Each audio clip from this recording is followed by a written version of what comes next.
मी advocate Devkumar सावळे, राष्ट्रीय किसान मोर्चाच्या वतीने आम्ही जिल्हाधिकार्यालयाला निवेदन देण्यासाठी आलो आहोत।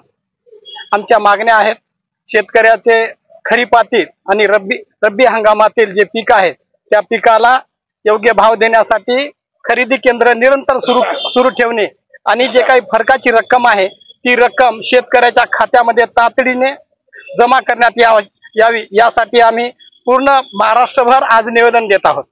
कारण शेतकरी आज हा आर्थिक अडचणीमध्ये आहे।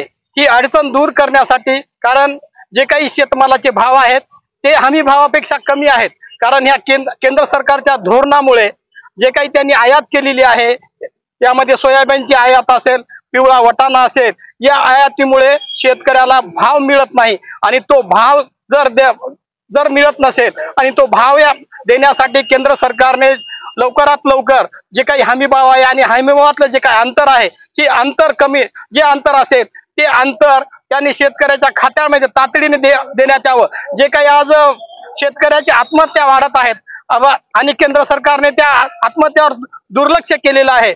या सर्व बाबीचा विचार करून केंद्र सरकारने शेतकऱ्याला हमी भाव देण्याची कृपा करावी। उन्हाळी अधिवेशनामध्ये हा शेतकऱ्याचा मुद्दा उपस्थित होणे गरजेचे वाटते का?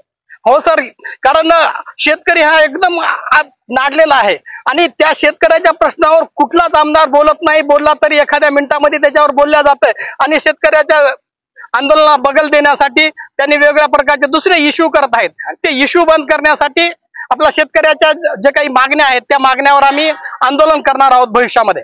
शेतकऱ्याच्या संघटनांनी एकत्र येण्याची गरज वाटते। हा, शेतकऱ्याच्या सर्व संघटना जर एकत्र आल्या तर केंद्र सरकारवर दबाव येईल आणि त्या दबावामुळे जे काही जे भाव आहे ते भाव दिल्याशिवाय राहणार नाहीत केंद्र सरकार।